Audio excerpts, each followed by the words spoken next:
समय से विपक्ष इसकी मांग उठा रहा था और सरकार लगातार ये कह रही है कि हम चर्चा के लिए तैयार है, लेकिन विपक्ष मानने को तैयार नहीं। विपक्ष लगातार चर्चा से भाग रहा है। तो बहरहाल आज वो दिन आ गया है और 16 घंटे का वक्त मुकर्रर किया गया। 16 घंटे चर्चा होगी।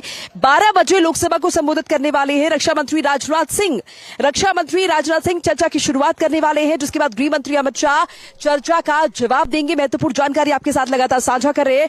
विदेश मंत्री एस जयशंकर भी चर्चा का जवाब देंगे।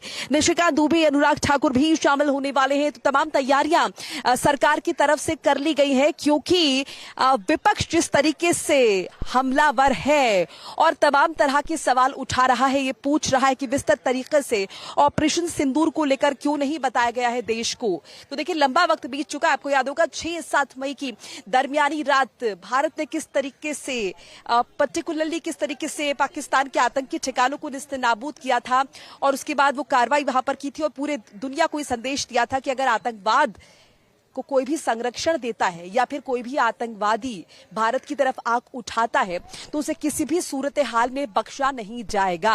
लेकिन जिस तरीके से ऑपरेशन सिंदूर पर विराम लगा, जिस तरीके से सीजफायर हुआ और जिस तरीके से ये सीजफायर होने से पहले आपको याद होगा किस तरीके से अमेरिका के राष्ट्रपति डोनाल्ड ट्रंप ने बाकायदा सोशल नेटवर्किंग साइट का सहारा लिया और इस बात का जिक्र उन्होंने किया कि देखिए दोनों देश लगातार एक दूसरे पर हमलावर थे, लेकिन मैंने जब उन्हें धमकाया है और कहा है कि व्यापार नहीं करेंगे, उसके बाद दोनों संभले और संघर्ष विराम हुआ है।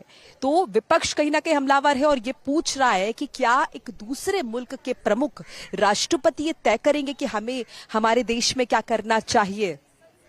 इन सब के बीच क्योंकि बहुत महत्वपूर्ण आ चुका है तो कुछ प्रतिक्रियाएं भी लगातार सामने आ रही हैं।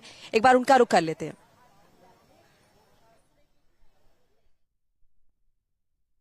देखिए, वैसे तो काफी विलंब हो गया। हम लोग तो ये मान के चल रहे थे कि ऑपरेशन सिंदूर और उसके बाद सीज फायर और राष्ट्रपति ट्रंप का बयान, ये तमाम चीज़ें बहुत महत्वपूर्ण थी और प्रधानमंत्री को इसको प्राथमिकता देना चाहिए था, सरकार को इसको प्राथमिकता देना चाहिए था, लेकिन इसको टालते गए और टालकर एक हफ्ते के बाद आज से उस पर बहस शुरू होगी संभवतः। तो ऐसा लगता है कि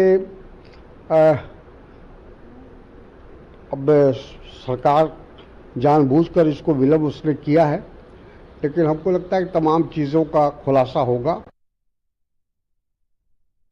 नहीं, ये क्योंकि बहुत रिमार्केबल काम हुआ आज तक देश के इतिहास में।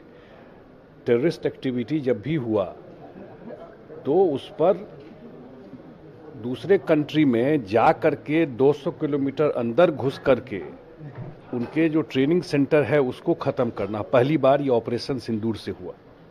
और इसी बिहार के धरती पे मधुबनी में आए थे प्रधानमंत्री जी, वहीं से उन्होंने घोषणा किया था। उससे 2 दिन पहले पहलगांव हुआ और मुझे भी बाहर जाने का मौका मिला एक डेलीगेशन को लीड करने का। और जहाँ भी गए, अब ये नया भारत है। कोई भी इस तरह का एक्टिविटी होगा तो घर में घुस के मारेगा। यही है न्यू नॉर्मल इस देश का। तो देश की सबसे बड़ी पंचायत में